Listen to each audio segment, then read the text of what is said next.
बाईतू के ही दो लोगों का इनकाउंटर हो जाना, पुलिस द्वारा फर्जी इनकाउंटर, नेताओं के इशारों के ऊपर इनकाउंटर करना।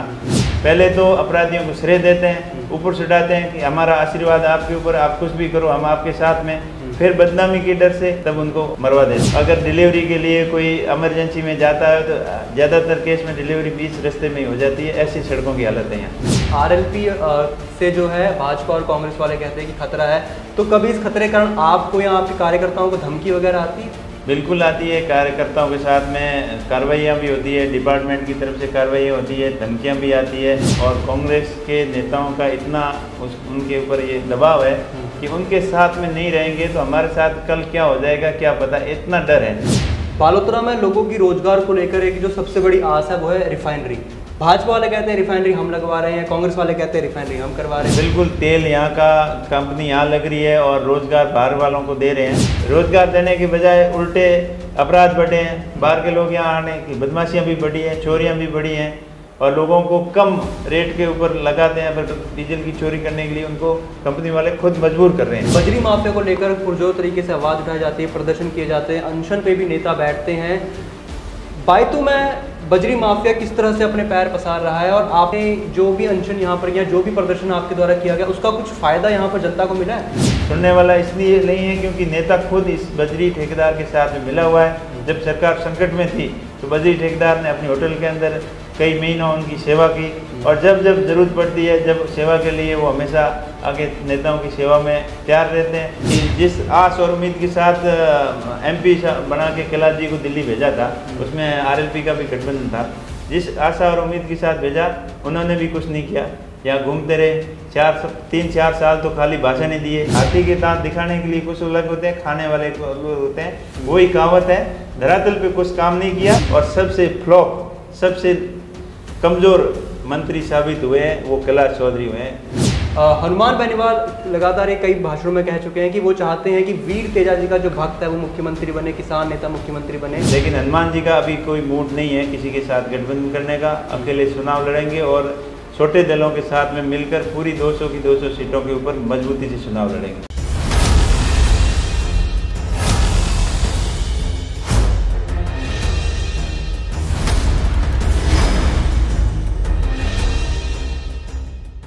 नमस्कार, मैं मनोज पांडे स्वागत करता हूं आप सभी का डीसीएन के खास कार्यक्रम कौन बनेगा विधायक में, जिसमें आज हम पहुंचे हैं बायतू विधानसभा और आज हमारे मेहमान हैं आरएलपी के नेता उमेदाराम जी बेनीवाल। तो सर, सबसे पहले आपका स्वागत है हमारे कार्यक्रम में और धन्यवाद अपना ये कीमती समय देने के लिए।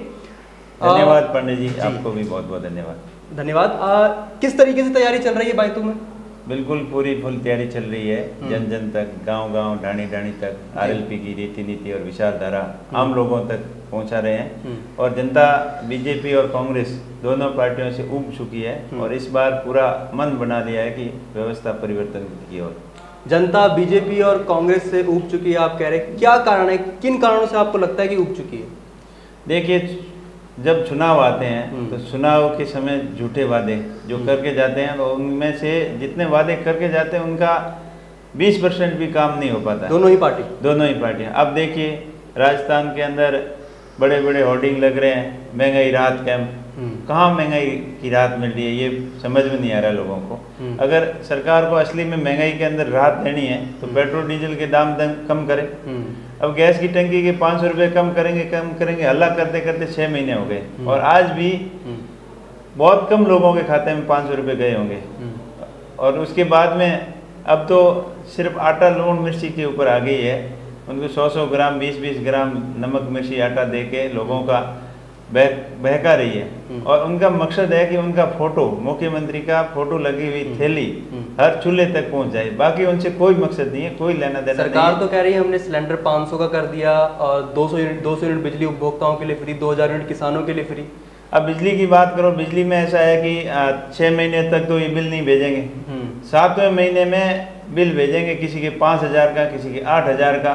तो एवरेज जो बिल पहले आता था उससे और उल्टा महंगा पड़ रहा है। कुछ एक लोगों को छोड़कर ज़्यादातर लोगों के साथ में बिजली सस्ती के नाम पर ठगी हो रही है। सस्ता सिलेंडर के नाम पर एडवर्टाइजमेंट करते 6 महीने हो गए, किसी को मिला नहीं। और हर एक चीज़ के ऊपर इनका प्रचार प्रसार ज़्यादा है। सरकार लोगों के टैक्स के पैसे की बर्बादी कर रही है और हकीकत में धरातल पे उसका कोई फायदा नहीं है। अब हर हॉस्पिटल के बाहर जाओ 25 लाख रुपए तक की दवाई फ्री, 5 लाख रुपए तक की ये इस कैटेगरी में फ्री, लेकिन आज हॉस्पिटल में जाओ, इस बायतू हॉस्पिटल में चले जाओ कि 500 रुपए की भी दवाई फ्री नहीं मिलेगी। और दवाई फ्री तो गई अलग, पर ढंग से पट्टी करने वाला डॉक्टर नहीं मिलेगा यहाँ। इतनी अंधेरगर्दी है, इतना लोगों के साथ में अन्याय हो रहा है, लोग बहुत दुखी है, परेशान है। हर जगह झूठी घोषणा, झूठे वादों के अलावा कुछ नहीं हो रहा है। हॉस्पिटल के बाद आप शिक्षा की बात करो, अब स्कूलें बहुत खोल रहे हैं, अब प्रमोट कर रहे हैं, कर्मोन्नत भी कर रहे हैं, नई भी खोल रहे हैं, इंग्लिश मीडियम की बात कर रहे हैं। और हकीकत धरातल पे ये है कि हिंदी पढ़ाने वाला भी मास्टर स्कूलों के अंदर नहीं है और ये बात कर रहे हैं इंग्लिश मीडियम की। पहले कम से कम स्कूलों के अंदर अध्यापकों की व्यवस्था तो करो।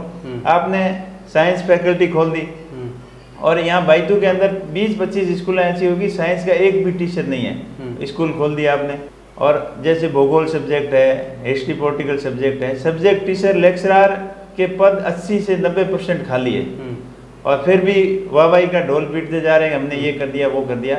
अगर स्कूलों के अंदर अध्यापक नहीं होंगे, लेक्चरर नहीं होंगे, प्रिंसिपल नहीं होंगे तो बच्चों को कौन पढ़ाएगा? ये बच्चों के भविष्य के साथ में खिलवाड़ कर रहे हैं। वैसा का वैसा।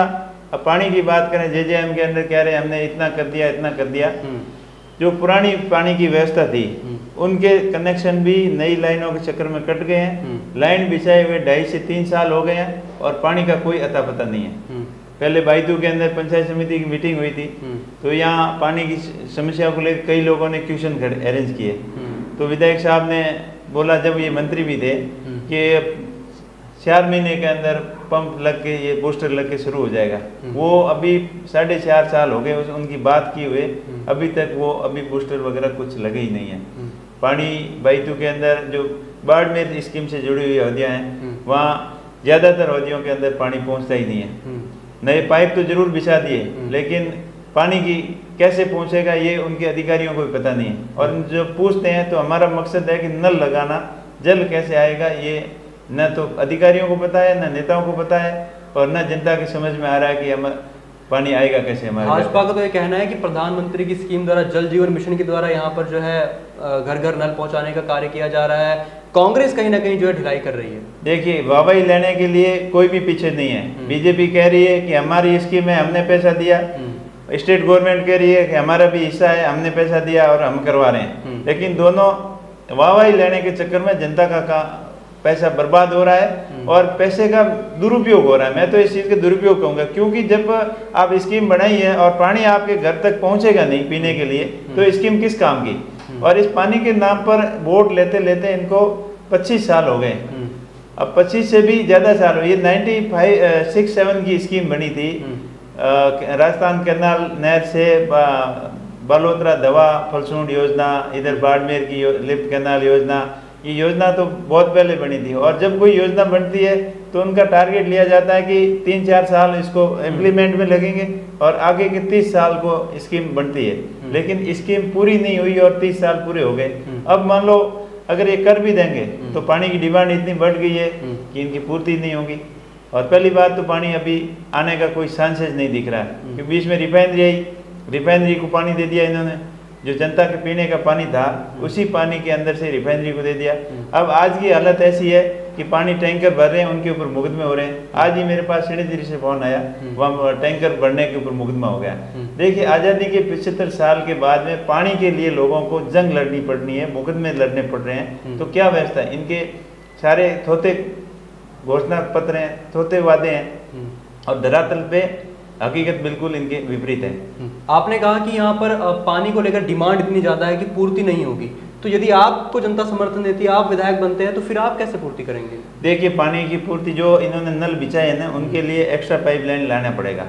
अब बायतू विधानसभा की बात करें तो इनके 600-700 करोड़ रुपए नल कनेक्शन के लिए इन्होंने खर्च कर दिए। अगर उनमें से कुछ कटौती करके एक्स्ट्रा इसके पैरेलल और पाइपलाइन लाते पानी के लिए, तब जाके पूर्ति होती। और इन्होंने पहले एक कंपनी थी जिसने काम किया था, सुभाष करके ऐसी कुछ कंपनी थी, जिसने फरसूट से लेके पोखरण तक जो ऐसे घटिया क्वालिटी के पाइप डाले, जो बैग फिलिंग की तो पाइप पिचक गए और उनके अंदर दरारें आ गई। और अभी भी शिकायत कहीं की? शिकायत की, लेकिन सब ने लिपापोती कर दी, जांच के नाम पर कुछ नहीं किया। और अब उन अफसरों को, अधिकारियों को उस लाइन के अंदर घुसा के वो सोल्यूशन लगा कर उनको किया, लेकिन वो खाना क्या लगता है आपको क्यों जांच? उसका प्रेशर है, उसका 9 kg प्रेशर आना चाहिए था, उसके 2.5 kg प्रेशर भी वो झेल नहीं पाती, इसलिए पानी की सप्लाई पूरी आती नहीं है। और सप्लाई पीछे से आती नहीं है तो आगे सप्लाई कहाँ से होगी? आपको क्या लगता है क्या कारण रहे होंगे उन जो लोगों ने गलत काम किया उसकी उनकी जांच नहीं हो पाई?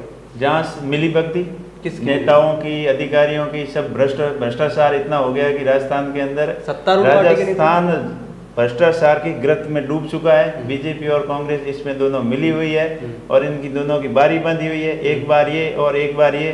जब भी मौका मिलता है नेता और अधिकारी मिलकर लूटने में राजस्थान को कोई कसर नहीं छोड़ रहे। जनता की किसी को चिंता नहीं है। आरएलपी के सुप्रीमो हनुमान बेनीवाल भी लगातार कांग्रेस और भाजपा की मिली भगत के आरोप लगाते रहे हैं। बायतू में कोई ऐसी यहाँ पर आपको घटना देखी हो जहाँ पर आपने को लगता हो कि यहाँ भी जो भाजपा और कांग्रेस के नेता कहीं ना कहीं एक ही मिले? ये है ना जेजेएम में क्या हो रहा है, ये मिली भगती का ही था। अगर स्टिक होते भाजपा और कांग्रेस दोनों में से कोई अगर एक स्टिक होता तो पानी की ये हालत नहीं होती। और लाइट की बात करें तो दीनदयाल उपाध्याय के अंदर सब बोला कि घर घर तक कनेक्शन देंगे, लेकिन पिछली बार कुछ प्रयास हुए, लेकिन अभी भी आज भी 30% से 25-30% घर ऐसे हैं जिनको कनेक्शन नहीं मिला। बातें करते करते 5 साल पूरे हो गए, अब ऐसा सुनने में आ रहा है कि टेंडर हो गए और जल्दी कर रहे हैं, और वो भी होड़ लगी हुई है कि हमको वोट दोगे तो आपका कनेक्शन कराएंगे। और उनको पक्का करके आप 20-25 लोग आओ, हमारे यहाँ आओ, मिलो और पक्का वादा करो कि आपको ही वोट देंगे तब आपका कनेक्शन होगा। ये वोट की राजनीति चल रही है, लोगों की किसी को चिंता नहीं है। जिन गांव ढाणी की उनको लग रहा है कि यहाँ से वोट कम आएंगे तो वहाँ पे क्या? बिल्कुल द्वेषतापूर्ण भाव से काम हुआ है। पिछले 5 साल अब पूरे होने जा रहे हैं। इस कार्यकाल के अंदर जब भी कोई आदमी का काम करवाने के लिए नेताजी के पास जाते थे, विधायक मोदी जी के पास, तो लिस्ट सबसे पहले देखते थे कि आपका कौन सा गांव है, कौन सा बूथ है और बूथ के ऊपर कितने वोट आए।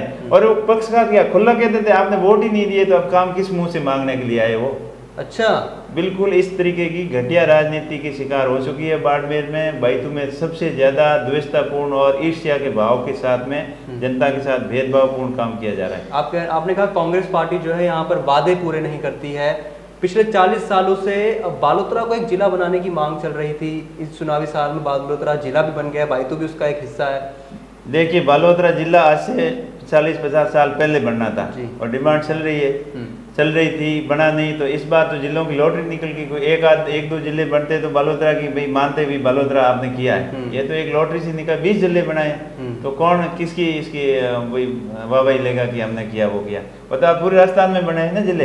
अगर बालोतरा का आपको चिंता होती, बालोतरा इंडस्ट्रियल के हब से जाना जाता है, कपड़ा उद्योग के नाम से फेमस है, कपड़ा नगरी के नाम से। अगर बालोतरा जिला आज से 30-40 साल पहले बनता तो बालोतरा का कपड़ा उद्योग का और अधिक बढ़ता, वहाँ और अधिक फैसिलिटी बनती और लोगों का और ज़्यादा विकास होता। वैसे मरुस्थल के नॉर्म्स के अनुसार बालोतरा जिला आज से 40 साल पहले बनना था। आपको नहीं लगता कि कांग्रेस इस घोषणा को इसको काफ़ी ज़्यादा इस बार चुनाव में भुनाने का प्रयास करेगी ताकि वोट उनको ज़्यादा मिले?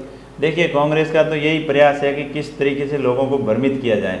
मैंने शुरू में नहीं कहा था ना, आज 6 महीने हो गए, ऐसी कोई सरकारी बिल्डिंग नहीं, ऐसी कोई बस नहीं, ऐसी कोई सार्वजनिक जगह नहीं, चौराया नहीं जहां पर मुख्यमंत्री का पोस्टर नहीं लगा हो महंगाई राहत कैंप, महंगाई राहत कैंप। लेकिन धरातल के ऊपर कुछ भी नहीं है और लोगों को 200, 250 रुपए के नमक मिर्ची के पैकेट दे के उनको बरगलाने की कोशिश कर रहे हैं कि हम आपका हितैषी हैं, हम आपके लिए बैठे हैं। अगर आप 4.5 साल लोगों ने निकाले हैं, वो बिना नमक मिर्ची निकाल लिए, अभी चुनाव नजदीक आए तब आपको नमक मिर्ची क्यों याद आई? चुनाव नजदीक आए तब विकास याद आए। खूब सारी घोषणाएं हुई हैं। इधर कई नेता कह रहे हैं हमने रोडों के जाल बिछा दिए। अगर जो रोडें बनी हुई है, आप अभी शायद 100 से आए कि रोड के ऊपर कितने गड्ढे थे, आपने खुद ने देख लिया ना। हर गांव की रोडें, जो पहले की रोडें बनी हुई है, ज़्यादातर 80% रोडों के हालत बहुत ख़राब हैं, घुटने तक गड्ढे पड़े हुए हैं। अगर डिलीवरी के लिए कोई इमरजेंसी में जाता है तो ज़्यादातर केस में डिलीवरी बीच रास्ते में ही हो जाती है। ऐसी सड़कों की हालत है यहाँ। क्यों है ये सड़कों की हालत, क्या कारण लगता है इसके पीछे आपको? कारण राजनेताओं की दूरगामी सोच का परिणाम है। ये खाली क्रेडिट लेने के लिए काम करते हैं और चुनाव नज़दीक आते हैं तब भी एकदम साथ साथ में काम करा के लोगों का ध्यान हटा देंगे, ध्यान से भ्रमित कर देंगे। लेकिन ऐसा होने वाला नहीं है, जनता सब जागरूक है। अगर अभी बड़ी बड़ी बातें करें, हमने इतना कर दिया, ये कर दिया, अगर यही काम आज 3 साल पहले करवाते तब तो लोगों को लगता कि 4 साल पहले जब सरकार बनी तब से करते, तब तो लोगों को लगता कि हमारी हितैषी है, सरकार हमारे लिए है, किसानों के लिए है, जवानों के लिए है। अब किसानों के लिए कर्ज माफी की घोषणा की थी इन्होंने कि संपूर्ण कर्ज माफ 10 दिन तक की गिनती बता के कर दी, लेकिन कोऑपरेटिव सोसाइटियों के छोटे मोटे लोन के अलावा किसी का कोई ऋण माफ नहीं किया। फसल बीमा का क्लेम पूरी तरीके से सब किसानों को नहीं मिला, इसके अंदर बहुत बड़ी धांधली हुई। किसान का खसरा की जगह दूसरा खसरा लिख दिया, खाता कहीं का लिख दिया, किसी दूसरे खाते में जोड़ दिया। इस तरीके से बहुत सारी धांधलियां हुई है, किसानों के साथ बिल्कुल धोखा हुआ है, बेरोजगार युवाओं के साथ बिल्कुल धोखा हुआ है। इन्होंने बोला था 5 लाख नौकरी देंगे, नौकरी के नाम पर कुछ नहीं किया और जितनी बार भर्तियां निकाली सारी भर्तियों के पेपर आउट हो गए और लास्ट में 1-2 भर्तियां मजबूरी में, नाकामी में, बेइज्जती बचने के लिए पेपर आउट थे तो भी उनको उस मामले को दबाकर 1-2 भर्तियों के रिजल्ट निकाले हैं। बाकी ज़्यादातर भर्तियों के पेपर आउट हुए और भर्तियां कैंसिल हुई, ये हालत है जी। आपने कहा मुख्यमंत्री गहलोत के पोस्टर बहुत ज़्यादा लगे, लेकिन बायतू में जब हम घूम रहे हैं तो बायतू में 2 पोस्टर बहुत ज़्यादा दिखने को मिल रहे हैं। एक है बढ़ता बायतू और एक है जुड़ता बायतू। बायतू बढ़ रहा है, जुड़ रहा है, ये स्पष्ट कीजिए। देखिए, बायतू की जनता ये तो डिसाइड कर देगी, आपको 2 महीने बाद पता चल जाएगा। बायतू जुड़ तो आपसी प्रेम और भाईचारे के हिसाब से आरएलपी के साथ में जुड़ रहा है। हाँ। और बढ़ रहा है वो अपराध के अंदर बढ़ रहा है, हाँ। भ्रष्टाचार के अंदर बढ़ रहा है, झूठे वादों के अंदर बढ़ रहा है और जो जाल की बात करें, जालसाजी के अंदर एक दूसरे की द्वेषतापूर्ण, ईर्ष्यापूर्ण भावना के साथ में तो बढ़ रहा है। अपराध और के अंदर अपने प्रेम भाईचारे के साथ में बायतू जुड़ रहा है, अपराध के साथ, वो आरएलपी के साथ जुड़ रहा है। और अपराध की बात करें, आप बाड़मेर जैसे शांत एरिया, मैं तो राजस्थान की बात करूं, आप राजस्थान के अंदर इनकाउंटर नाम की आप बात कभी सुना ही नहीं होगा, लेकिन बाड़मेर की जनता को तो बिल्कुल पता ही नहीं था कि इनकाउंटर चीज होती क्या है। ऐसे शांत एरिया में, वो भी बायतू के अंदर, बायतू के ही 2-2 लोगों का इनकाउंटर हो जाना, पुलिस द्वारा फर्जी इनकाउंटर, नेताओं के इशारों के ऊपर इनकाउंटर करना, शांत एरिया के अंदर दहशत फैलाने का काम किया है। पहले तो अपराधियों को श्रेय देते हैं, ऊपर चढ़ाते हैं कि हमारा आशीर्वाद आपके ऊपर, आप कुछ भी करो हम आपके साथ में, फिर बदनामी के डर से या उनके गले के अंदर फांस आती है तब उनको मरवा देते हैं। तो आप कह रहे हैं कानून व्यवस्था जो है बायतू की वो नेताओं के कहने पे चल रही है? बिल्कुल नेताओं के। यहाँ तो बायतू थाने के अंदर तो ये हालत हुई कि पीछे यहाँ तो ऐसी स्थिति थी, कोई थानेदार यहाँ पोस्टिंग लेने के लिए तैयार नहीं था, कोई डिप्टी यहाँ ज्वाइनिंग करने के लिए तैयार नहीं था, क्योंकि इतना नेताओं का अधिकारियों के ऊपर, पुलिस प्रशासन के ऊपर इतना दबाव था कि दबाव के अंदर यहाँ कोई रहना नहीं चाहता था। ये ऐसी हालत बायतू की बनी हुई है। तो जब आप लोगों के बीच जाते हैं तो जनता की तरफ से क्या कुछ आपको फीडबैक रिस्पांस मिलता है कि किस तरीके से वो, क्या डर, उनके अंदर एक डर भी पैदा हो गया अपराध को? बिल्कुल बिल्कुल, पूरी जनता के अंदर भय का माहौल बना हुआ है और कांग्रेस के नेताओं का इतना उनके ऊपर ये दबाव है कि उनके साथ में नहीं रहेंगे तो हमारे साथ कल क्या हो जाएगा क्या पता, इतना डर है। चाहे सरपंच हो, चाहे नौकरी करने वाला हो, चाहे प्राइवेट धंधा करने वाला हो, सब लोगों के अंदर भय व्याप्त है कि हम अगर बीजेपी के साथ गए या आरएलपी पार्टी के साथ गए तो हमारे कांग्रेस वाले ये कर देंगे। और वैसे ज़्यादातर आरएलपी पार्टी से दोनों पार्टियों को खतरा है और आपस में ये बातें भी करते हैं, आप बीजेपी के साथ नहीं रहो तो कांग्रेस में रह जाओ, कांग्रेस के साथ नहीं रहो तो बीजेपी के साथ चले रह जाओ, लेकिन ये तीसरी पार्टी हनुमान जी बेनीवाल जी की पार्टी के साथ नहीं मत जाओ, अगर वहाँ गए तो आपका ये कर देंगे वो कर देंगे, इतना मतलब उनके अंदर भय पैदा किया हुआ है। आपने कहा कि आरएलपी से जो है भाजपा और कांग्रेस वाले कहते हैं कि खतरा है, तो कभी इस खतरे के कारण आपको या आपके कार्यकर्ताओं को धमकी वगैरह आती है? बिल्कुल आती है, कार्यकर्ताओं के साथ में कार्रवाइयाँ भी होती है, डिपार्टमेंट की तरफ से कार्रवाइयाँ होती है, धमकियाँ भी आती है और कई लोगों को धमकाया भी जाता है कि ये साथ में नहीं रहोगे तो ऐसे कर देंगे, तो मजबूरी में लोगों को दबी जुबान में उनके साथ चलना पड़ रहा है। लेकिन मन से, भावना से, आत्मा से जो लोगों का जुड़ाव आरएलपी पार्टी के साथ में है और हनुमान जी की विचारधारा से लोग एकदम प्रभावित है। और एक बार अब 70 साल हो गए, 70-75 साल आज़ादी के बाद में बीजेपी कांग्रेस को हमेशा मौका देते आए हैं। इस बार पूरी बायतू की जनता, बाड़मेर की जनता और पूरी राजस्थान की जनता ने तय कर लिया है कि एक बार हनुमान जी को परख के देखें, ताकि हनुमान जी के अंदर जो जवानों, किसानों के लिए नए राजस्थान के निर्माण का जो सपना है वो साकार हो सके। तो एक बार जनता ने आरएलपी पार्टी को मौका देने का पूरा मूड बना दिया है। आरएलपी के नेताओं को धमकियां मिल रही है, आपने कहा कार्यकर्ताओं को धमकी मिलती है, फिर भी उसके बाद देखने को मिलता है कि युवाओं जो है उनमें आपकी काफ़ी ज़्यादा पॉपुलैरिटी है, काफ़ी ज़्यादा वो आरएलपी के साथ जुड़ना चाहते हैं। क्या कारण है इसके? देखिए, युवा वैसे ज़्यादातर बेरोजगार हैं और युवा बाहर काम करते हैं, दबाव में युवा कम आते हैं, लेकिन जो बुजुर्ग लोग हैं, जो धंधा करने वाले लोग हैं, नौकरी पेशे वाले लोग हैं, उनमें तो डर है, लेकिन वो खाली दिखावे के लिए उनके साथ में रहते हैं, लेकिन मन से आरएलपी पार्टी के साथ में है। और इस बार पूरी बायतू की जनता साबित कर देगी कि सच्चे मन से किसको वोट देना है, वो इस बार जनता तय करने के मूड में है पूरा। तो बुजुर्ग और जो नौकरी पेशा लोग हैं वो जो है खुलकर समर्थन नहीं कर पाते आरएलपी का। बिल्कुल, अभी आचार संहिता लगने की देर है, जिस दिन आचार संहिता लग जाएगी सब खुलकर भी आएंगे और उनको बिल्कुल उनको लग गया है अभी से कि हमारा मामला इस बार गड़बड़ है, लेकिन प्रयत्न वो कर रहे हैं, लोगों को कह भी रहे हैं कि चाहे कैसे भी हो हमें चुनाव जीतना है, लेकिन लोग जहाँ भी जाते हैं उनको मन से नकार चुके हैं। बालोतरा जिले की बात करें तो तीनों विधानसभा सीट चाहे पचपदरा हो तो वहाँ थान सिंह डोली जो है व्यवस्था परिवर्तन यात्रा कर रहे हैं। उससे अगर हम थोड़ा इधर बात करते हैं सिवाना की तरफ, तो वहाँ पर जोधाराम चौधरी किसानों की पुरजोर तरीके से आवाज़ उठा रहे हैं। यहाँ पर बायतू में आप जो है काफ़ी ज़्यादा सक्रिय हैं। तो बालोतरा की क्या लगता है, तीनों विधानसभा सीटों में इस बार आरएलपी का क्या कुछ नतीजा रहेगा? देखिए, बाड़मेर की बालोतरा और बाड़मेर अभी एक ही ऑफिस है वहाँ पे। बाड़मेर चुनाव आयोग भी बाड़मेर से ही कंट्रोल हो रहा है, तो हम तो सातों विधानसभा की बात करते हैं बाड़मेर की। सातों की सातों विधानसभाओं के विधानसभा के अंदर आरएलपी की स्थिति पोजीशन बहुत स्ट्रांग है। बस तालमेल थोड़ा अच्छा बैठ जाए और अच्छे जो कैंडिडेट का सिलेक्शन हो जाए तो सातों की सातों सीटें मजबूती से चुनाव लड़ेंगे और हो सकता है कि अच्छे कैंडिडेट का तालमेल बैठ गया तो सातों सीटें भी आरएलपी जीत जाएगी। आप सातों सीटें जीतने की बात कर रहे हैं, दूसरी तरफ भाजपा जो है कह रही है कि हम इस बार प्रधानमंत्री नरेंद्र मोदी के चेहरे पर चुनाव लड़ेंगे। बीते दिनों वो जयपुर ग्रामीण में आए तो बहुत भीड़ भी वहाँ देखने को मिली, परिवर्तन संकल्प यात्रा पूरे वो निकाल रहे हैं। क्या देखिए, भाजपा के नेताओं के जो यहाँ पे नेता बहुत ज़्यादा हो गए, आपस में गुटबाजी बहुत ज़्यादा है। 15-16 नेता है जो मुख्यमंत्री की दौड़ में है और आपस में संतुष्ट नहीं है और इन नेताओं का कोई क्रेज नहीं रहा है, इसलिए मोदी जी को खुद को यहाँ ला रहे हैं, मोदी जी के प्रमोट करके मोदी जी के चेहरे पे वो वोट मांग रहे हैं। वैसे जनता ने, राजस्थान की जनता ने भाजपा कांग्रेस दोनों पार्टियों को नकार दिया है। तो ये एक आरएलपी का प्लस पॉइंट भी है कि आरएलपी एक नई पार्टी है तो दावेदारों की संख्या कम है, जिस वजह से कोई गुटबाजी नहीं होती है। बिल्कुल, हमारे तो गुटबाजी नाम की तो कोई चीज़ नहीं है। जो हनुमान जी कहते हैं उसी के इशारे पर हनुमान जी की सेना पूरा आदेश मानती है, चलती है। गुटबाजी नाम की कोई चीज़ नहीं है और एक समर्पित भाव के साथ में नए राजस्थान के निर्माण के लिए पूरे युवा हो चाहे बुद्धिजीवी हो, सब लोग आरएलपी पार्टी का समर्थन करने के मूड में हैं।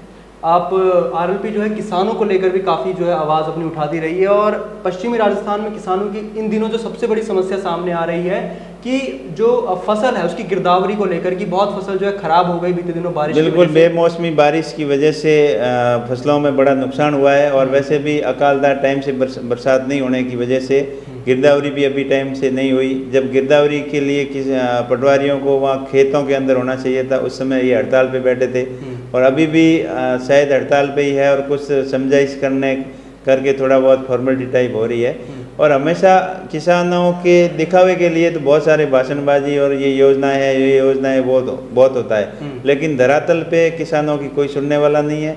किसान सिर्फ भगवान के भरोसे हैं।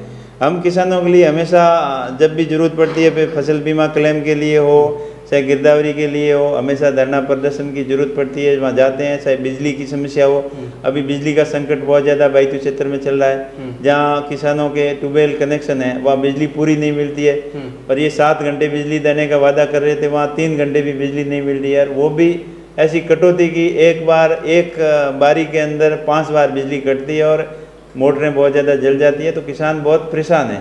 भाजपा वाले कह रहे हैं कि इस बार जो है बिजली तो किसानों को बहुत कम मिल रही है। हम जब थे तब तो भाई 12-12 घंटे बिजली मिलती थी, 24-24 घंटे बिजली मिलती थी। कितना सत्य है इन बातों में? बिल्कुल ऐसा कुछ नहीं है, उस समय थोड़ा बहुत ठीक था। इसके बाद में इन्होंने नए कनेक्शन जारी किए तो प्लानिंग नहीं की। जो सिस्टम पुराना था लोड 100 का है और कनेक्शन 150 के दे दिए, तब ये फॉल्ट की ट्रिप की ये समस्या आई कि तो सिस्टम में सुधार जो बीजेपी को करना चाहिए था वो किया नहीं और उसके ऊपर कांग्रेस आई तो कांग्रेस ने बिना सुधार किए कनेक्शन दे दिए। लेकिन जो सिस्टम इम्प्रूवमेंट करना था, जीएसएस की संख्या बढ़ानी थी, ट्रांसफार्मर नए लगाने थे, कैपेसिटी बड़ी कैपेसिटी के ट्रांसफार्मर लगाने थे, नई लाइनें खींचनी थी, वो काम किया नहीं, धड़ाधड़ कनेक्शन देते गए और कनेक्शन नए देने की वजह से ये सारा सिस्टम फेल हो गया। तो हर मोर्चे पर कांग्रेस बीजेपी दोनों किसानों के लिए हित की बातें तो करती है, लेकिन धरातल पर प्लानिंग से कोई काम नहीं करती। किसी को किसानों की चिंता नहीं है, उनको सिर्फ और सिर्फ वोट बैंक की चिंता है। बालोतरा में लोगों की रोजगार को लेकर एक जो सबसे बड़ी आस है वो है रिफाइनरी। भाजपा वाले कहते हैं रिफाइनरी हम लगवा रहे हैं, कांग्रेस वाले कहते हैं रिफाइनरी हम करवा रहे हैं। देखिए, रिफाइनरी आज से 25 साल पहले लगनी थी और बाईतू के अंदर पहले सर्वे भी हुआ था। ये कहीं न कहीं हमारे नेताओं की कमज़ोर पैरवी की वजह से रिफाइनरी एक तो देरी से लगी। दूसरी बात, रिफाइनरी लगी तो दोनों सरकारों के अंदर वादे होते गए, करते गए, पर नीति नहीं थी लगाने की। फिर पूरी जनता का रोष था दोनों सरकारों के प्रति, तब ये रिफाइनरी की स्थापना, पहले सोनिया गांधी जी ने आके पत्थर लगाया, फिर काम कुछ नहीं हुआ, दोबारा मोदी जी आए, फिर पत्थर लगाया। ये प्लानिंग करते करते आपसी झगड़े में 20 साल निकाल दिए। और अब जब रिफाइनरी लगी है तो स्थानीय लोग जिस आस के साथ बैठे थे कि हमारी रिफाइनरी आएगी और हमको रोजगार मिलेगा, वो बिल्कुल कुछ नहीं हो रहा है। बड़ी कंपनियां जो बाहर से आ रहे हैं, बड़े ठेकेदार, वो मनमानी करते हैं। यहाँ के स्थानीय लोगों को ड्राइवर, चौकीदार, मजदूर तक लगाना पसंद नहीं करते। बड़ी बेरहमी के साथ बड़ी को रोजगार नहीं मिल रहा, बिल्कुल मतलब मिसबिहेवियर किया जाता है। रोजगार की तो कई बार बहुत कम लोगों को यहाँ रोजगार है। जो यहाँ सरकारें, नेता हम भी बात करते हैं कि 80% स्थानीय लोगों को काम मिलना चाहिए और बीजेपी कांग्रेस वाले ही बोलते हैं कि स्थानीय लोगों को रोजगार मिलना चाहिए, लेकिन उनकी पैरवी करने वाला कोई नहीं है। हमने 1-2 बार जरूर प्रयास किया, लेकिन बीजेपी कांग्रेस दोनों नेता आपस में मिल गए और आपस में कुछ गठजोड़ कर ली और इस वजह से स्थानीय लोग बहुत पीछे हैं। जो मिलना चाहिए वो नहीं मिल रहा है। अब देखिए, बाहर से लेबर आ रही है, उनको 25,000 30,000 में ये काम पे रख रहे हैं और स्थानीय लोगों को 15,000 में रखना पसंद नहीं करते। तो आप ये कह रहे हैं भाजपा और कांग्रेस की मिली भगत से यहाँ के लोगों को जो है रोजगार भी नहीं मिलता और उनके साथ मिसबिहेवियर, उनकी पैरवी नहीं है। उनको जिस सिस्टम से उनके साथ में डील करनी चाहिए और कंपनियों को प्रेशर बनाना चाहिए, भी स्थानीय लोग कम से कम ड्राइवर को तो यहाँ रखे। ड्राइवर तक भी बाहर से लेके आती है, हेल्पर, मजदूर, स्वीपर वगैरह जो भी है, टेक्नीशियन लोग, उन सबको बाहर से लेके आते हैं। यहाँ तक कि यहाँ पेट्रोकेमिकल में और अच्छी अच्छी आईआईटी से डिप्लोमा डिग्री किए हुए इंजीनियरिंग किए हुए बच्चों को यहाँ रोजगार पे नहीं लगाया जाता। उनको हेल्पर तक लगाने के लिए कंपनियां राजी नहीं होती है। ये स्थिति है यहाँ की। तेल राजस्थान का और रोजगार बाहर वालों को, बिल्कुल तेल यहाँ का, कंपनी यहाँ लग रही है और रोजगार बाहर वालों को दे रहे हैं। लेकिन मैं तो ये कह रहा हूँ कि योग्यता के अनुसार लोगों को रोजगार मिलना चाहिए। कम से कम 60-70%, अब 80% की हम बात करते हैं तो, लेकिन लेबर के अंदर तो 100% और टेक्नीशियन के अंदर कम से कम योग्यता के अनुसार 60-70% लोगों को, स्थानीय लोगों को जब रोजगार मिलेगा तभी तो लोगों को यहाँ फायदा होगा, असली फायदा। कोई धुआं खाने के लिए रिफाइनरी थोड़ी लगी यहाँ। लोगों को बड़ी आस और उम्मीद थी और सबसे बड़ी विडंबना की बात है कि रिफाइनरी लगने से कम 1 दर्जन भर गाँवों के रास्ते बंद हो गए, वो अभी तक नहीं बने। 5 साल हो गए, कंपनी ने 70-80 हज़ार करोड़ का इन्वेस्टमेंट भी कर दिया।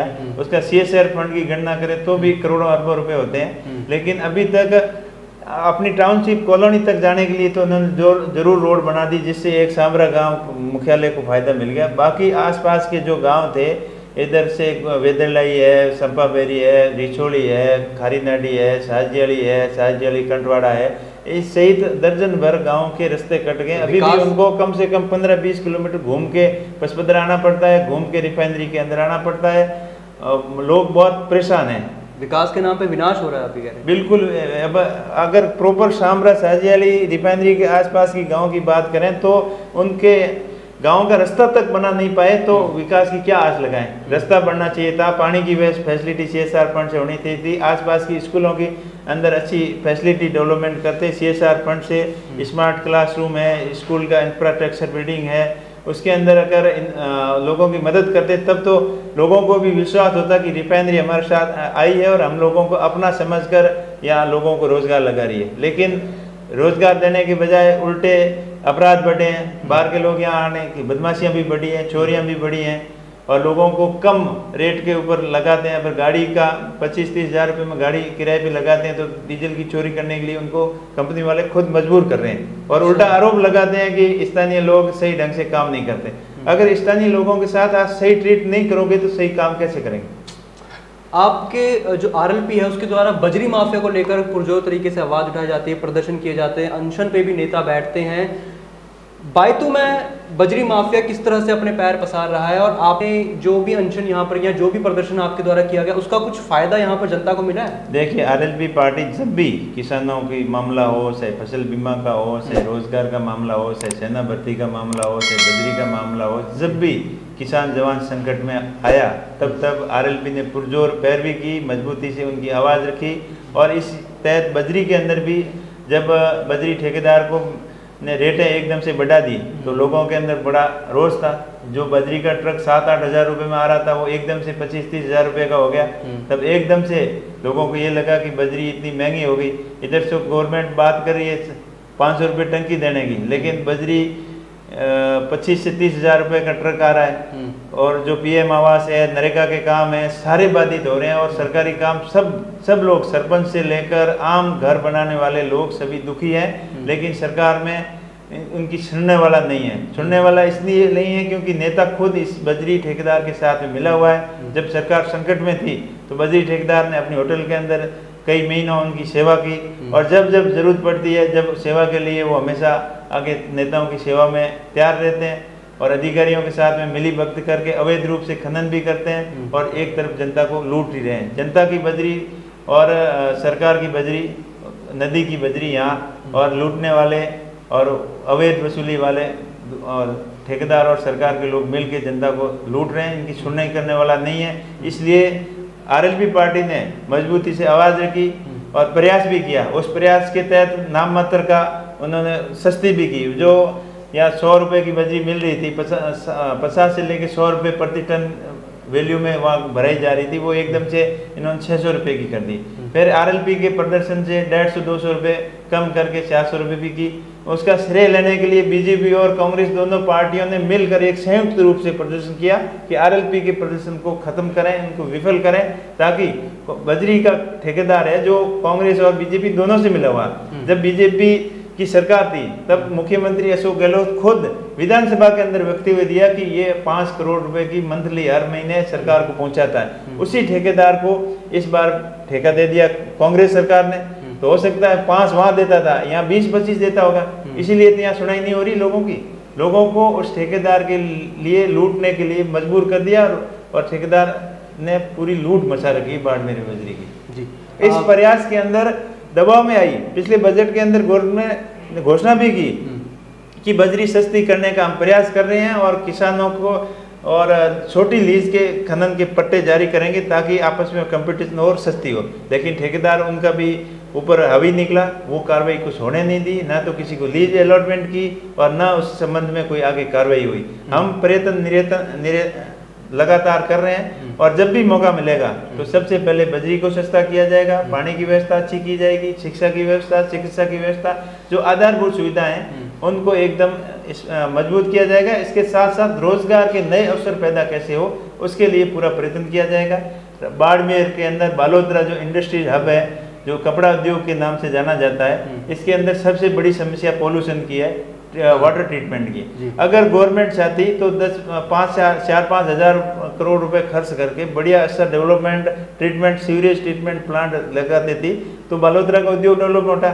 और उद्योग में यहाँ खाली रंगाई सफाई का काम होता है, प्रोसेसिंग का काम होता है, लेकिन पावर लूम यहाँ नहीं है, हैंडलूम यहाँ नहीं है, कपड़ा धागा कहीं बनता है, कब बुनाई कहीं होती है, यहाँ आके खाली प्रोसेस होता है। अगर गवर्नमेंट की नीति सही होती तो यहाँ डेवलपमेंट हो जाता। और हमें भगवान ने चाह जनता ने मौका दिया तो बलोतरा का कपड़ा उद्योग पूरे भारत के अंदर एक छाप छोड़ेगा। उसके लिए अच्छी फैसिलिटी बनाएंगे, उनको जीएसटी में छूट देकर, बिजली के अंदर छूट देकर बड़ा इंडस्ट्री हब कैसे बने बलोतरा, इसके लिए पूरा प्रयत्न करेंगे। और इसके साथ साथ में रिफाइनरी से संबंधित जो बायो प्रोडक्ट्स की इंडस्ट्री लगेगी उनके लिए एक मास्टर प्लान बनाकर उन इंडस्ट्रीज लगाने के लिए लोग तैयार बैठे हैं। लेकिन लोगों को भरोसा नहीं है कि हमें को प्रोडक्ट जो यहाँ से बायो प्रोडक्ट निकलने वाले हैं, जो अडानी अंबानी बड़ी कंपनियां बल्क में खरीद के ले जाएगी, तो उनके कंपटीशन में हम टिक नहीं पाएंगे। तो लोगों को भरोसा भी देना होगा कि आपको कम रेट के ऊपर या चाहे जीएसटी के अंदर छूट दो, चाहे बिजली के अंदर छूट दो, कुछ न कुछ उनको फायदा देंगे, तभी यहाँ इंडस्ट्री डेवलपमेंट होगी। तो मौका मिला तो स्थानीय व्यापारियों को यहाँ बड़ा इंडस्ट्री डेवलपमेंट के लिए मौका दिया जाएगा। इसके साथ साथ मोटर इंडस्ट्रीज, अब मोटर इंडस्ट्रीज के लिए राजस्थान के अंदर कोई कंपनियां यहाँ से आ नहीं रही, इसलिए लोगों को रोजगार के लिए बाहर गुजरात वगैरह जाना पड़ता है। इसके साथ साथ में एक ड्राई पोर्ट की बात 1975 से भैरव सिंह जी टाइम से चल रही है, बाकासर के अंदर ड्राई पोर्ट। अगर कच्छ की खाड़ी से कैनाल टाइप लाके यहाँ बाकासर के अंदर राजस्थान के अंदर पोर्ट बन जाता तो राजस्थान को अरबों खरबों रुपए के टैक्स की एक्सपोर्ट इंपोर्ट ड्यूटी के अंदर फायदा होता और इंडस्ट्रीज, नई इंडस्ट्री लगने के नए आयाम लगते और पूरा राजस्थान का रूपरेखा भी अलग होती। और इसके साथ साथ में ईस्टर्न कैनाल की बात कर रहे हैं, वो अगर आ जाती, या नदी से जोड़ने की बात कर रहे हैं, इधर अमर संभल वगैरह की साइड में वहाँ का पानी गुजरात के अंदर जा रहा है, कई करोड़ों लीटर पानी जो खंबात की खाड़ी, कच्छ की खाड़ी के अंदर जा रहा है, वो वेस्ट ना जाके अगर सरकार की पॉलिसी सही होती तो यहाँ बड़े डैम बन के बाड़मेर सहित पाली, बाड़मेर, जोधपुर, इन जिलों को भी नहर कैनाल का पानी से खेत तक पानी जाता तो राजस्थान डेवलपमेंट होता। इन सभी योजनाओं के ऊपर फोकस किया जाएगा और हनुमान जी के मन में एक विजन है, सपना है कि एक बार मौका मिले तो राजस्थान की पूरी कायाकल्प करके छोड़ेंगे। जी, आपने बिल्कुल पूरी यहाँ पर समस्याओं को बताया, उनके समाधान को लेकर भी आपने कुछ बात रखी यहाँ पर। पिछले चुनावों की अगर आप बात करें तो पिछले चुनाव में कुछ हजार मतों से ही जो नतीजा था आपके पक्ष में नहीं रहा था। आपने पिछले 5 सालों में विश्लेषण किया होगा, चिंतन मनन किया होगा, क्या कुछ आपको समझ आया कि कहाँ कुछ कमी रह गई थी और इस चुनाव में जो उन कमियों को दूर किया जाएगा? पिछले चुनाव में हम तो नए थे और मैनेजमेंट की कमी की वजह से ही पीछे रहे, बाकी लोग खूब थे, लोगों का पूरा मन भी था और कुछ लोगों तक हम पहुंच नहीं पाए, उनको कह नहीं पाए। देखिए, आत्मसम्मान की बात हर इंसान के अंदर होती है और हमारे के पास एक तो टाइम कम था, सिर्फ 20-25 दिन का टाइम था, उस टाइम के अंदर कम लोगों के पास पहुंच पाए, इस वजह से पीछे रह गए। और बाकी दूसरी सबसे कमी रहेगी कि बड़ी पार्टियां उन्होंने हमारे सामने जो चुनाव लड़े थे वो पहले एमपी रह चुके हैं और उनका पूरा 20 साल का राजनीतिक एक्सपीरियंस था। मैं तो बिल्कुल एक नया उम्मीदवार था जिसको राजनीति की, बड़ी राजनीति के बारे में ABCD का भी पता नहीं था, फिर भी लोगों का फुल सपोर्ट रहा और हम जीत के नज़दीक थे। विपक्षी पार्टियों ने साम दाम दंड भेद कूटनीति के हिसाब से कुछ उल्टे सीधे बहका के, कुछ उल्टे सीधे नारे लगवा के, कुछ ऐसी अफवाहें फैलाकर कि हमारे यहाँ से हरी जी को जिताओगे सीएम बनेंगे, कुछ तो सीएम के नाम पे मांग लिए, कुछ जाति के नाम पर, कुछ धर्म के नाम पर, कोई ऐसे अनगरल बातें करके और लोगों को बेला फुसला कर चुनाव कूटनीति से, साम दाम दंड भेद की नीति से चुनाव जीते। बाकी मन से जनता हमारे साथ थी और यहाँ पिछली बार 72 ग्राम पंचायतें थी, 72 ग्राम पंचायतों में से 62 ग्राम पंचायतों के अंदर जैसे लीड की बात करें तो हम आगे थे। जैसे यहाँ 329 बूथ हैं, 329 बूथ की अगर गिनती शुरू करें तो 1 से लेकर 282 बूथ तक हम आगे थे। पीछे के 8-10 बूथ ऐसे 20-25 बूथ एक तरफा हो गए थे और लगभग 50 बूथ के अंदर हम वीक थे। लेकिन आज की स्थिति जहाँ 50 बूथ में वीक थे, वहीं उन 50 बूथों में आज की तारीख में हम नंबर 1 पे हैं। तो इस हिसाब से इस बार लग रहा है कि जनता ने मन बना लिया है, क्योंकि बीजेपी ने भी खास कुछ नहीं किया। लोगों की आस थी कि जिस आस और उम्मीद के साथ MP बना के कैलाश जी को दिल्ली भेजा था, उसमें RLP का भी गठबंधन था, जिस आशा और उम्मीद के साथ भेजा उन्होंने भी कुछ नहीं किया। यहाँ घूमते रहे 3-4 साल तो खाली भाषण ही दिए कि बाजरे से ये होता है, बाजरे से बिस्कुट बनते हैं, बाजरे से केक बनता है, बाजरा स्वास्थ्य के लिए लाभदायक होता है। तो ये तो हम वर्षों से खाते आए हैं, बाजरे को यूज़ करते हैं, लेकिन बाजरे का डेवलपमेंट कैसे हो, बाजरे से कौन से बिस्कुट की फैक्ट्री आपने लगाई, कौन से ओट्स की फैक्ट्री लगाई, कौन सा आपने FTU किया, एक भी काम राजस्थान के अंदर नहीं किया। बाजरे से याद आया कि बाजरा अनुसंधान केंद्र का कल शिलान्यास भी है। वो खाली बातों बातों में 5 साल पूरे कर लिए, अब तो चुनाव एंडिंग आ गए। अगर इनको करने की नीति थी तो 2-3 साल पहले रहते तब करते ना, अब तो चुनाव नजदीक आ गए। अब राजस्थान में तो 2 महीने बाद चुनाव है और केंद्र के चुनाव भी 6-7 महीने बचे हैं। तो खाली दिखावटी है, हाथी के दांत दिखाने के लिए कुछ अलग होते हैं, खाने वाले लोग होते हैं, वही कहावत है। धरातल पे कुछ काम नहीं किया। आज बीजेपी की स्थिति भी कांग्रेस से खराब है यहाँ, और दूसरी उनसे उम्मीद थी कि केंद्र में गए हैं, मंत्री बने हैं, बाड़मेर के लिए कोई बड़ा प्रोजेक्ट लेके आए। ये खाली नाम मात्र पर थोड़ी घोषणा टाइप है। बाकी इनसे उम्मीद थी कि जैसलमेर से बाड़मेर होते हुए बाबर तक रेल लाइन की प्रोजेक्ट था। ये बहुत इंपॉर्टेंट प्रोजेक्ट था। पिछले 20 सालों से लोगों की आशा और उम्मीद की किरण लगाए बैठे केंद्र की तरफ, इसके बारे में कुछ काम नहीं हुआ। एक दूसरी प्रोजेक्ट था बाड़मेर से सीधा फलोदी होते हुए बीकानेर को रेल लाइन से जोड़ना, वो प्रोजेक्ट भी ठंडे बस्ते में है। बाड़मेर के अंदर एयरपोर्ट, सिविल एयरपोर्ट की ये बातें कर रहे थे, लेकिन उसका भी कुछ काम नहीं हुआ। सपने खूब दिखाए लेकिन धरातल पे काम नहीं हुआ। कई दिन तो 2 साल तो भाषण दे रहे थे, एफटीयू करते, वो आज दिन तक एफटीयू किसी को समझ में नहीं आया। और वैसे ही बाजरे वाले अनार के लिए भाषण तो खूब देते थे, 2-2, 3-3, 1.5 घंटे तक लोगों को भाषण देते थे, लेकिन उस भाषणों के अनुसार 1 रुपये का काम नहीं हुआ। और सबसे फ्लॉप, सबसे कमजोर मंत्री साबित हुए हैं वो कैलाश चौधरी हुए हैं राजस्थान के। ऐसा क्यों मानते हैं आप? उनकी दूरगामी सोच नहीं है, उनकी विजन नहीं है, उनको ऐसा कुछ आइडिया नहीं आता है, और या फिर उनकी चलती नहीं है। दबे हुए एक कोने के अंदर उनके असिस्टेंट टाइप बना के वहाँ बैठा दिया है। हनुमान बेनीवाल लगातार कई भाषणों में कह चुके हैं कि वो चाहते हैं कि वीर तेजाजी का जो भक्त है वो मुख्यमंत्री बने, किसान नेता मुख्यमंत्री बने। इस बार तो ये उनके इस वचन को सत्य करने के लिए इस बार पार्टी कितनी सीटों पर जो है चुनाव लड़ने की तैयारी कर रही है? देखिए, वीर तेजाजी के भक्त पूरे राजस्थान में है और 36 कौम के लोग वीर तेजाजी के भक्त हैं, क्योंकि वीर तेजाजी ने गायों की रक्षा के लिए, गुजरी की गायों की रक्षा के लिए, गुजर हो चाहे जाट हो मीणा हो, सब आज राजस्थान के अंदर वीर तेजाजी को पूजते हैं और 36 कौम के लोग तेजाजी को पूजते। तो उनका कहने का मतलब किसान का बेटा, असली किसान का बेटा, जो जिनको सारी समस्याओं का पता हो, वही राजस्थान का मुख्यमंत्री बने और उनके साथ साथ में पूरा सिस्टम राजस्थान का बदले, ये उनका विजन है। लोग अलग अलग तरीके से उनको पेश करते हैं, कोई जातिवादी नेता के रूप में पेश करते हैं, कोई कट्टर मतलब उस हिसाब से कि व्यवहार में एकदम स्ट्रांग है उस हिसाब से पेश करते हैं, लेकिन वो एक सच्चे राजनेता है और उनके मन में हमेशा जिज्ञासा रहती है कि राजस्थान की सेवा कैसे की जाए और नए राजस्थान का निर्माण कैसे किया जाए, और जो राजस्थान के भय और भ्रष्टाचार का जो माहौल है उसको बदला कैसे जाए, सत्ता का परिवर्तन के साथ साथ में व्यवस्था परिवर्तन कैसे की जाए, उस विजन के साथ हनुमान जी काम कर रहे हैं। तो कितनी सीटों में इस बार चुनाव?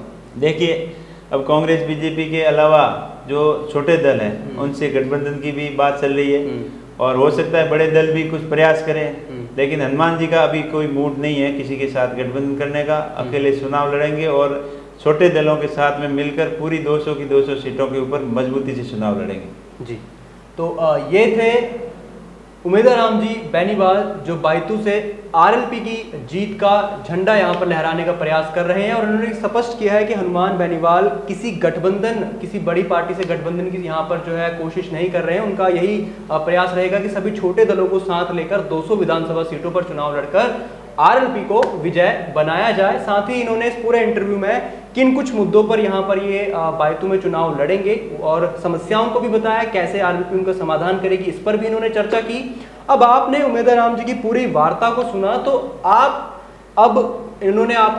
आपने इनको सुना, जाना और परखा, तो आप नीचे कमेंट सेक्शन में जरूर बताइए कि क्या आप अपना मत उमेदराम बेनीवाल को देंगे या नहीं। नीचे कमेंट सेक्शन में जरूर बताएं, और इस वीडियो को अधिक से अधिक बायतू के मतदाताओं तक जरूर शेयर करें, ताकि उन्हें ये जरूर पता लगे कि उमेदराम बेनीवाल आखिर उनके लिए सोचते क्या है। अब मिलेंगे एक नए एपिसोड में एक नए मेहमान के साथ। जय हिंद।